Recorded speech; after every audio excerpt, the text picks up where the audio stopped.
தமிழக பாஜக தலைவர் அண்ணாமலை ஒரு ரவுடி என்றும் டிடிவி தினகரன் பாஜகவுடன் வைத்திருப்பது சுயநலத்திற்கான கூட்டணி என்றும் பரப்புரையில் நடிகரும் முக்குளத்தோர் புலிப்படை கட்சி தலைவருமான கருணாஸ் விமர்சித்தார். தென்காசி மாவட்டம் இலஞ்சி பகுதியில் திமுக வேட்பாளர் ராணி ஸ்ரீகுமாரை ஆதரித்து வாக்கு சேகரிப்பில் ஈடுபட்ட அவர் பாஜக அரசின் நிர்வாக சீர்கேடு காரணமாக தனக்கு தூக்கம் வரவில்லை என்றும் அதன் காரணமாகவே திமுகவை ஆதரித்து பரப்புரையில் ஈடுபட்டு வருவதாகவும் தெரிவித்தார். திராவிட முன்னேற்ற கழகத்தில் வீரபாண்டியாரம் மாதிரி ஆட்கள்லாம் ரவுடியாக இருந்தாங்கிறத ஒரு ரவுடி சொல்லக்கூடாது. ஏன்னா ரவுடிகளை ஒரு கட்சியில் எந்தெந்த விதமாக கேட்டகரியில் ரவுடிகளை சேர்க்கலாங்கிறதுக்காகவே ஒரு ஐபிஎஸ் படிச்சுட்டு வந்த ஒரு அதிகாரி இந்தியாவில் இருக்காருன்னா அது இவராக தான் இருப்பார். தர்மபுரியில் தக்காளி சாஸ் மற்றும் மாம்பழ கூழ் தயாரிக்கும் தொழிற்சாலை கொண்டு வருவதாக பாமக வேட்பாளர் சௌமியா அன்புமணி வாக்குறுதி கொடுத்தார்.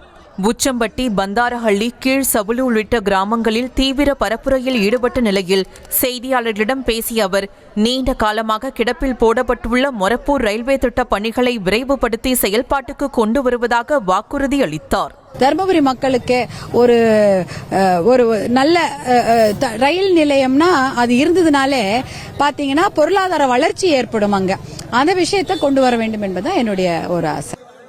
திமுக செய்கிற அராஜகத்தை தட்டி கேட்கும் தலைவராக அண்ணாமலை உள்ளார் என்றும் அவரது தம்பியாக இருக்கும் தமக்கு வாக்களிக்குமாறு திருவண்ணாமலை தொகுதி பாஜக வேட்பாளர் அஸ்வத்தாமன் கேட்டுக்கொண்டார். தண்டராம்பட்டு கிழக்கு பகுதியில் வாக்கு சேகரிப்பில் ஈடுபட்ட அவர் ஓட்டுக்கு பணம் கொடுக்க வருபவர்களிடம் அந்த பணத்தை கசக்கி அவர்கள் மூஞ்சில் தூக்கி வீசுங்கள் என ஆவேசமாக பேசினார். திமுக பண்ற அராஜகத்தை எல்லாம் தட்டி கேட்கிற ஒரு மனிதராக யார் இருக்கா? ஒரு தலைவராக யார் இருக்கா? அண்ணாமலை பார்த்திருக்கீங்களா? இருக்காராமா? இவங்க பண்ற அராஜகத்தெல்லாம் தட்டி கேட்கிறாரா? அப்போ அண்ணாமலையோட தம்பி தான் நான். திமுக வேட்பாளர் ஜெகத் ரட்சகன் ஊருக்குள் வருவதற்கு எதிர்ப்பு தெரிவித்து திமுகவினரே கருப்பு கொடி காட்டிய சம்பவம் பெரும் பரபரப்பை ஏற்படுத்தியது. அரக்கோணம் தொகுதி திமுக வேட்பாளர் ஜெகத் ரட்சகன் ராணிப்பேட்டை மாவட்டம் பல்லூர் கிராம பகுதியில் பரப்புரை மேற்கொண்டார். அப்போது அதிமுகவினரிடம் காசு வாங்கிக் கொண்டு பல்வேறு பொறுப்புகளை வழங்கியதாக குற்றஞ்சாட்டப்படும் நெமிலி ஒன்றிய குழு தலைவர் வடிவேலுவுடன் அவர் வருகை தந்ததால் ஊருக்குள் விடமாட்டோம் என கூறி திமுகவினர் எதிர்ப்பு தெரிவித்தனர். சுவர்களில் உதயசூரியன் சின்னத்தை அழித்தும் போஸ்டர்களை கிழித்தும் தங்கள் எதிர்ப்பை திமுகவினர் பதிவு செய்தனர்.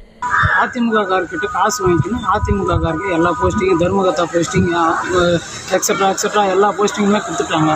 அதனால எங்களுக்கு மன கஷ்டம் ஆகி போச்சு. வடிவேல் என்ற ஒருத்தர் மாத்திட்டா நல்லா இருக்கும்.